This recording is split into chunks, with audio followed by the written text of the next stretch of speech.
आज मैं ऐसे युवकों से बात कर रहा हूं जो मेरी जानकारी में सरकार के लाभार्थी तो नहीं है।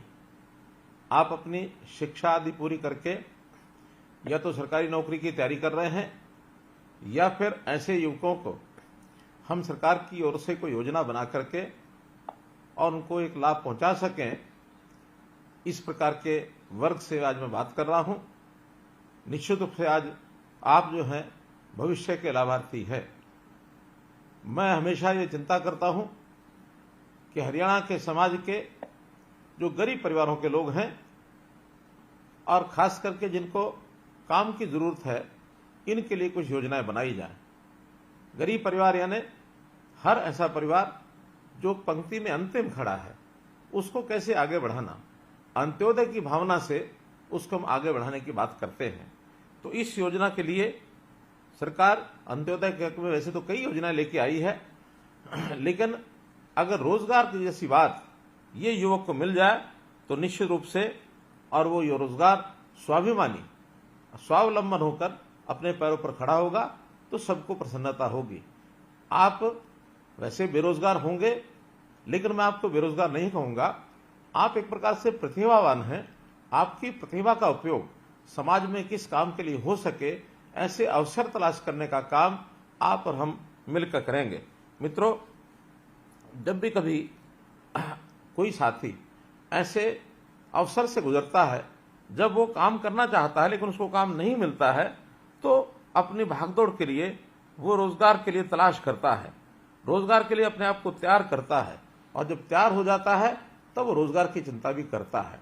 हम लोग ऐसे तैयार हुए युवक को सदा संपर्क करते हैं, और संपर्क करने के लिए हमने एक योजना बनाई पिछले दिनों में, मुख्यमंत्री अंत्योदय परिवार उत्थान योजना। और इस अंत्योदय परिवार उत्थान योजना के अंतर्गत प्रदेश भर में लगभग 500 कैंप ये हमने लगाए, और एक एक परिवार के किसी न किसी सदस्य को हमने बुला करके और उनको कोई काम देने की बात कही। ऐसे परिवार जिनकी आय 1 लाख रुपए से कम है, हो सकता है आप में से भी किसी को उस कैंप में जाने का अवसर मिला हो सकता है आप न गए हों, लेकिन हमने ऐसे अपने कैंप लगाकर लगभग 50,000 से ऊपर ऐसे युवाओं को और बैंक से लोन लेकर के दिलवाया है, ताकि वो अपने पैरों पर खड़े हो सकें, स्वावलंबी होकर और अपने काम को आगे बढ़ा सकें। हाँ, निश्चित रूप से बड़ी संख्या है, और उस बड़ी संख्या में इतनी एक योगदान के कारण से को मैं कहूंगा कि सभी लोग रोजगार सबको मिला है, ऐसा नहीं है। आज तो मैं प्राथमिकता के तौर पर ऐसे युवक जिनकी आयु 24 साल से 36 साल हो गई है, जिनके परिवार की आय 1 लाख रुपया इससे कम है, और जो ग्रेजुएट्स हैं, ग्रेजुएट से इससे ऊपर हैं, ऐसे जो बेरोजगार लोगों को, जो हमारे युवा साथी हैं, भाई बहने हैं, उनके साथ बात करने के लिए मैंने योजना बनाई। और एक बात आपको मैं ध्यान कराना चाहूंगा कि आखिर इस प्रकार की योजना है ये हम कैसे बना पाते हैं। आपको ध्यान होगा, हमने एक नई योजना यूनिक पूरे देश भर में, हमारा अपना प्रांतीय हरियाणा, जहां हमने परिवार पहचान पत्र की इस योजना को लागू किया है। परिवार पहचान पत्र के माध्यम से मैं आप सब लोगों तक पहुंचने का और एक रास्ता बना पाया हूं। जो लोग इस परिवार पहचान पत्र की आलोचना करते हैं, वास्तव में वो इन व्यवस्थाओं को पसंद नहीं करते हैं, क्योंकि उनको पता है कि एक बहुत आसान तरीके से प्रदेश में किसी भी व्यक्ति तक पहुंच बनाई जा सकती है, प्रदेश के किसी व्यक्ति से हम बात कर सकते हैं। तो ये सारा काम करने के लिए ऐसी एक सूची बना करके आप लोगों से बात करने का मैंने ये रास्ता ढूंढा है। आप लोग पढ़ाई करते हैं, पढ़ाई करने के बाद सरकारी नौकरी की तलाश आपको रहती है।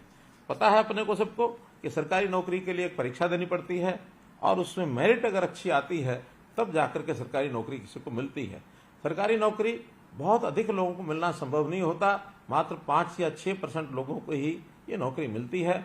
शेष सबको भी रोजगार चाहिए। तो उन रोजगार के लिए हम लोगों ने ऐसी कुछ व्यवस्थाएं की हैं कि स्वरोजगार से आप लोगों तक पहुंच करके, रोजगार मेले लगा करके, कहीं स्वरोजगार के साथ अपना व्यवसाय करने का, या कहीं मानो प्राइवेट नौकरी के लिए भी आपको तैयार किया जा सके। और बहुत ऐसे लोग भी हैं जो अपनी तैयारी करके और सरकारी नौकरी में जाना चाहते हैं, लेकिन उनको वर्षों लग जाते हैं, किसी को 2 वर्ष, किसी को 3 वर्ष। तो ये जो इंटरिम बीच का समय है, इस बीच के समय में भी कोई खाली न रहे, तो इसके लिए कई हमने व्यवस्थाएं बनाई हैं।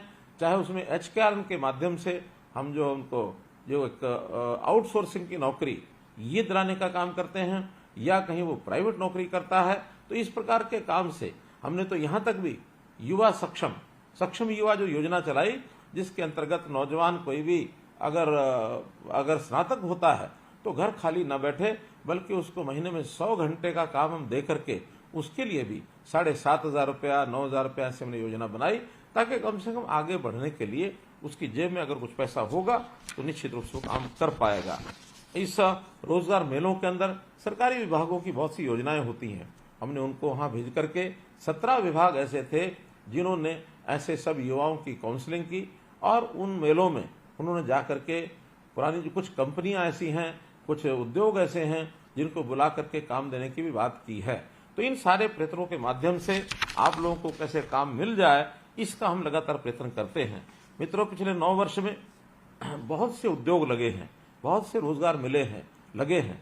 मुझे तो इस बात की प्रसन्नता है कि हम जितने प्रयत्न करते हैं उसका बहुत लाभ हो रहा है। हमने अभी पिछले दिनों के अंदर जो 1889 रोजगार मेले लगाए, जिसके अंदर 1 लाख से ऊपर ऐसे नौजवानों को निजी क्षेत्रों में उनको रोजगार के साथ जोड़ा है। और सरकारी नौकरी की जहां तक विषय है, योग्यता के आधार पर हमने एक शब्द प्रयोग किया कि बिना पर्ची बिना खर्ची ये नौकरी दी जाएगी। और मुझे इस बात का संतोष है कि पिछले 9 वर्ष में हम इससे पहले की जितनी सरकारें रही हैं, अगर औसतन लगाएं तो सबसे ज्यादा नौकरियां हमने दी हैं।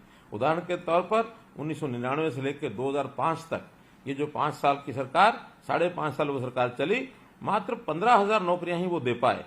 और फिर कांग्रेस की सरकार 2005 से 2014 पूरे 10 वर्ष चली, उन्होंने भी 10 वर्ष में और 86,000 नौकरियां मात्र दी।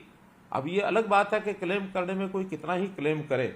मैं भी पिछले दिनों में पूर्व मुख्यमंत्री भूपेंद्र सिंह हुड्डा से मैं सुन रहा था उनकी बात, तो उसमें उन्होंने बताया कि हमने 1 लाख तो अध्यापक लगा दिए हैं, जबकि वास्तविकता ये है कि कुल 10 साल में 35,000 अध्यापकों की भर्ती उन्होंने की है।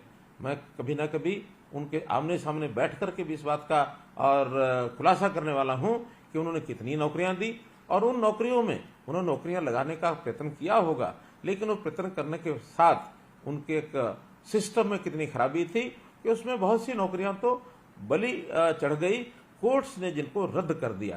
तो ऐसी रद्द हुई नौकरियां वो भी उनको देखनी होंगी। और जो उन्होंने आउटसोर्सिंग से लगा करके गेस्ट टीचर लगाए थे, आखिर उस गेस्ट टीचर्स को भी नौकरियां नहीं दे पाए। हमने आने के बाद उनको नौकरी भी दी, और नौकरी में उनको अंतिम समय तक वो रिटायर ना हो, ताकि उनको रोजगार उनके रिटायरमेंट एज तक मिला रहे। ये काम भी हमने आने के बाद किया। तो हम जो ट्रांसपेरेंट नौकरियां कर रहे हैं, यानी जो दे रहे हैं 2014 से लेकर 2023, इन 9 सालों में मुझे बड़ी खुशी है इस बात को बताते हुए कि 1,14,000 तो सरकारी नौकरियां हमने दी हैं, और साथ ही अभी अगले 6 महीने के अंदर अंदर और 41,000 भर्तियां जो हैं वो प्रक्रियाधीन हैं। तो अगर ये सब भी होती हैं तो 1.5 लाख से ऊपर नौकरियां ये हमारे इस 10 साल के कार्यकाल में ये पूरी होंगी। तो हम हर वर्ष चाहते हैं कि ऐसे जो बेरोजगार हैं, जो नए तैयार होते हैं, कोई मैट्रिक पास करके काम करना चाहता है, कोई +2 पास करके करना चाहता है, कोई ग्रेजुएट पोस्ट ग्रेजुएट बन करके काम करना चाहता है, तो ऐसे हर साल 2 लाख से ऊपर लोग ऐसे होते हैं जिनको कोई ना कोई व्यवसाय मार्केट में चाहिए, प्राइवेट नौकरी चाहिए, अपना व्यवसाय चाहिए। इस सब के लिए कौशल की बहुत बड़ी आवश्यकता होती है।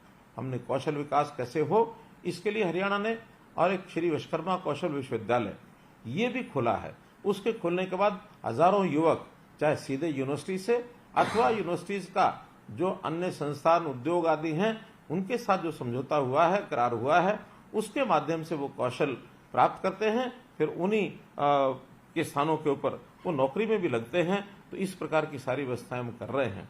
हमने गरीब छात्र जो होते हैं वो हर साल एक परीक्षा देने के लिए फॉर्म भरते हैं, फीस देनी पड़ती है। और हरियाणा में हमने सीईटी की व्यवस्था जो की है, कॉमन एलिजिबिलिटी टेस्ट, उसके माध्यम से ये तय किया है कि किसी भी युवा को नौकरी करने के लिए बार बार आवेदन नहीं करना पड़ेगा।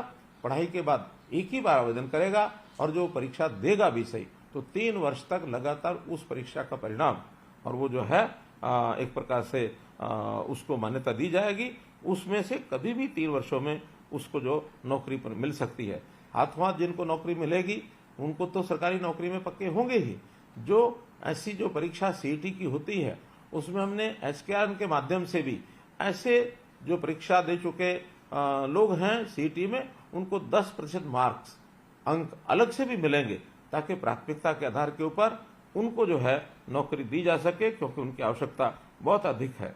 बीपीएल के जो परिवार हैं, ऐसे परिवारों को 5 अंक अतिरिक्त देने का भी हमने प्रावधान किया है।